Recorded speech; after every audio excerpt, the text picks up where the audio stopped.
வணக்கம். ஜவை இஜட் from Javadhupatti Pudhur. Power writer அப்படிங்கிற அந்த யூடியூப் சேனல் மூலமாக உங்களை மீண்டும் சந்திப்பு ரொம்ப மற்ற மகிழ்ச்சி. அத்தோடு எங்கள் சேனலை சப்ஸ்கிரைப் பண்ணுங்கள், பெல் பட்டன் அழுத்த மறந்துடாதீங்க. அத்தோட எல்லாத்துக்கும் ஷேர் பண்ணுங்கள்.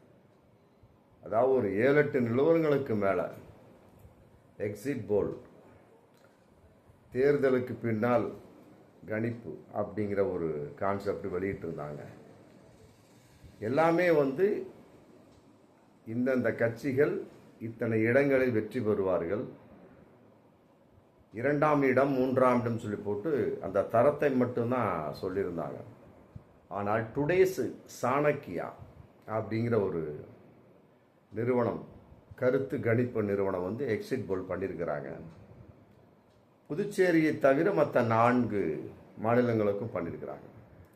அதில் நம்முடைய தமிழகத்தில் கணிப்பு அப்படிங்கிற வகையில் திமுக தான் ஆட்சி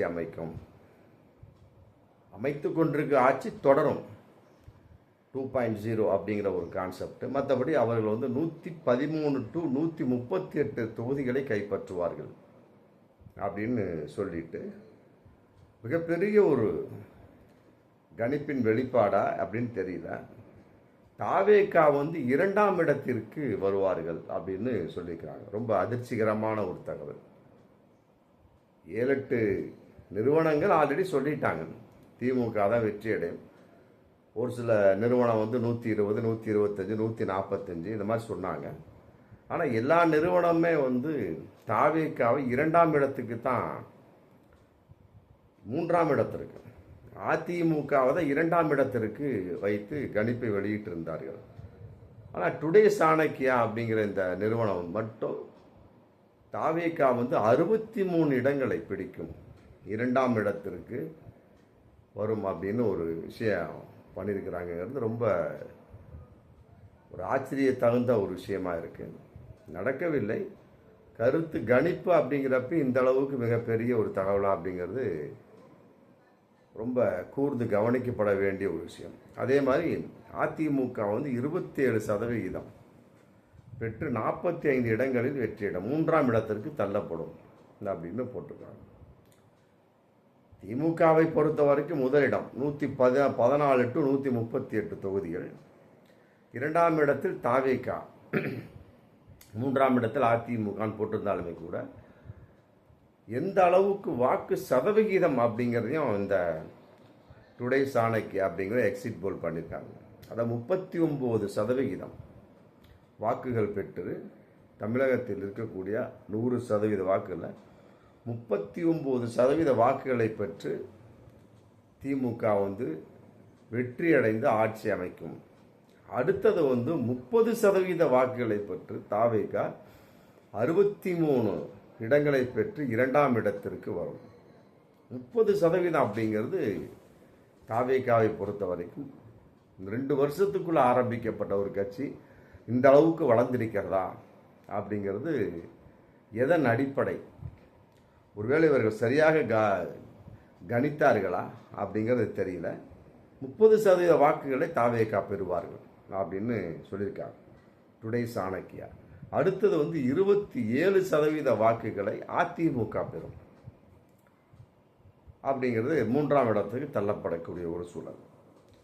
சரி, இப்போ 39% திமுக பெற்றார்கள் இல்லையா? அந்த 39%க்குள்ள யார் யாரெல்லாம் வாக்குகள், அந்த சதவீத வாக்குகள் பெற்று அந்த 39%க்கு திமுக வந்தது அப்படின்னு பார்க்கக்கூடிய சமயத்தில் பிற்படுத்தப்பட்ட மக்கள் 36% பேர் திமுகவுக்கு வாக்களித்திருக்கிறார்கள், பிற்படுத்தப்பட்ட மக்கள். அடுத்தது மிகவும் பிற்படுத்தப்பட்ட மக்கள், அவங்க 38% திமுகவுக்கு வாக்களித்திருக்கிறார்கள். அடுத்தது தாழ்த்தப்பட்டோர் 50-50 வந்துட்டாங்க, 49%. அந்த அளவுக்கு இந்த திமுக அரசு அவர்களுக்கு செய்திருக்கிறது இந்த 5 வருடங்கள் அப்படின்னு நம்ம கூர்ந்து கவனிக்கப்பட வேண்டிய விஷயமா இருக்கு. அடுத்தது ரொம்ப அதிகமான ஒரு சதவீதம் அப்படின்னா இஸ்லாமியர்களோட ஓட்டு. தமிழக அளவுக்கு இருக்கக்கூடிய 100% இஸ்லாமிய ஓட்டுக்கள் 64% ஓட்டுக்கள் திமுகவுக்கு விழுந்திருக்கிறது அப்படிங்கிறது ரொம்ப ஆமாம் ஆச்சரிய தகுந்த ஒரு விஷயம். அதே நேரத்தில் ஒரு கட்டுக்கோப்பாக இஸ்லாமியர்கள் இருந்து திமுகவிற்கு வாக்களித்திருக்கிறார்கள் அப்படின்னு தான் சொல்ல முடியும். அந்த அளவுக்கு பலவிதமான பிரச்சனைகள், திடீர்னு அந்த திருப்பரங்குன்ற பிரச்சனையை ஏற்பாடு பண்ணி அதையும் உழட்டி விட்டு போயிட்டாங்க. அப்புறம் சமீபத்தில் வாக்கு தேர்தலுக்கு முன்னாடி 2 நாளைக்கு முன்னாடி ராஜ்நாத் சிங் அது ஒரு பேச்சு பேசினார். அதாவது நாங்கள் ஆட்சிக்கு வந்தோம் அப்படின்னா திருப்பரங்குன்றத்தில் மீண்டும் கார்த்திகை தீபத்தில் கட்டாயமாக அதே இடத்தில் விட நாங்கள் எங்கே பண்ணுறோமோ சிக்கந்தர் பாதுஷா தர்காவுக்கு அப்பாற்பட்ட இடத்துல போய் அந்த இடத்த தூணில் போய் நாங்கள் தீபம் ஏற்ற வைப்போம் அப்படின்னு வாக்கு கொடுத்தாங்க. அப்போவே நாங்கள் வீடியோ போட்டோம். கட்டாயம் அதிமுக சிதைந்து போய்விட்டது, ஓட்டு கிடைக்காது, இஸ்லாமியர்கள் ஓட்டு அப்படின்னு அன்னைக்கே நாங்கள் ஒரு வீடியோ போட்டிருப்போம். அதன் அடிப்படையில் பார்க்கின்ற போது மற்ற ஏகப்பட்ட பிரச்சனைகள் என்ன கேட்டால் பாஜகவோடு சேர்ந்த ஒரு காரணமும் அதில் இருக்குது. அதிமுக மட்டும் தனித்து நின்றிருந்தால் கட்டாயமாக இஸ்லாமிய ஓட்டுகள் 2ஆக 3ஆக பிரிந்திருக்கும். இஸ்லாமியர்கள் ஓட்டு 64%, பேலன்ஸ் 6, 7, 36% ஓட்டு தான் பிற கட்சிகளுக்கு தாவேகா அதிமுக சொல்லிட்டு பிரிஞ்சிருக்கு. ஆனால் 64% இஸ்லாமியர்கள் திமுகவுக்கு தான் ஓட்டு போட்டிருக்காங்க. அப்படிங்கிறது ரொம்ப கட்டுக்கோப்பாக அதன் அடிப்படையில் மற்ற இருக்கக்கூடிய இஸ்லாமிய பல நற்பணி சங்கங்கள், மற்றபடி உலமா சபை போன்ற எல்லாமே அறிக்கை விட்டுட்டாங்க. ஆமாம், நம்முடைய ஒரு விஷயத்துக்கு பார்க்கின்ற பொழுது கட்டாயமாக திமுக அப்படிங்கிற கட்சி மட்டும்தான் தெரியுது. அதனால் திமுகவுக்கு எல்லாம் வாக்களிங்க சொல்லி போட்டு எல்லாம் சுற்றறிக்கை விட்டாங்க. அதன் அடிப்படையில் ஒரு 36% தவிர மற்ற 64% முஸ்லீம்களுக்கு திமுகவினர் வாக்களித்திருக்கிறார்கள். அடுத்தது கிறிஸ்துவர்களை ஓட்டு 49%, பாதிக்கு பாதினே வச்சுக்கலாம். காரணம் பாஜகவுடைய அந்த கூட்டணி விளைப்பாடு. போன கிறிஸ்துமஸ் டிசம்பர் 25 தமிழக அளவுக்கு சில போராட்டங்கள் கிறிஸ்துவ கோவில்களில், அதையெல்லாம் விட அங்கே இருக்கக்கூடிய வட இந்தியாவில் இருக்கக்கூடிய ராஜஸ்தான், பீகார், மற்ற சோன்ஸோ டெல்லிலாம் கிறிஸ்துவ தேவாலயங்களை இவர்கள் சிதைத்தார்கள். என்ன, டிசம்பர் 25ஆம் தேதி யாருமே தேவாலயங்கள் நுழையக்கூடாது, போங்கடாஞ்சி போட்டு பாஜகவை விரட்டினார்கள். அதன் அடிப்படையில் பாதிக்கு பாதி, ஆமாம், அதனுடைய எஃபெக்ட் தமிழகத்தில் ரொம்ப தெளிவாக பறிஞ்சிருக்கு. பாதிக்கு பாதி 49 வைங்கன்னா ஒரு சதவீத கூட்டினா 50 வரப்போகுது. பாதிக்கு பாதி எடுத்துக்கும். பாதிக்கு பாதி தமிழகத்தில் உள்ள கிறிஸ்துவர்கள் ஃபுல்லாக திமுகவை ஓட்டு போட்டிருக்காங்க. மற்றபடி ஆட்சி அமைக்கிறது 118 சீட்டு போதும். இதில் என்ன ஒரு விஷயம் அப்படின்னா, அவங்க 138 வரைக்குமே வரக்கூடிய ஒரு சூழல், 114 to 138 அப்படின்னு பண்ணியிருக்கிறாங்க. மொத்தம் திமுகவுடைய அந்த 39% வாக்கு, அதற்குள்ள இஸ்லாமியர்களுடைய ஒரு வாக்கு தான் ரொம்ப அதிகமாக இருந்திருக்கிறது அப்படிங்கிற ஒரு கணிப்பை பார்க்கிறப்ப ஒட்டுமொத்த இஸ்லாமியர்களும் திமுக 64%, அடுத்தது தாழ்த்தப்பட்டோர் 49, அடுத்து கிறிஸ்துவர்கள் 49. ஆக தாழ்த்தப்பட்ட மக்களுடைய வாக்கு சதவீதம், முஸ்லீம்களுடைய வாக்கு சதவீதம், கிறிஸ்துவருடைய வாக்கு சதவீதம் எல்லாமே இன்னைக்கு திமுகவை தூக்கி நிறுத்தி இருக்கிறது அப்படிதான் சொல்ல முடியும்.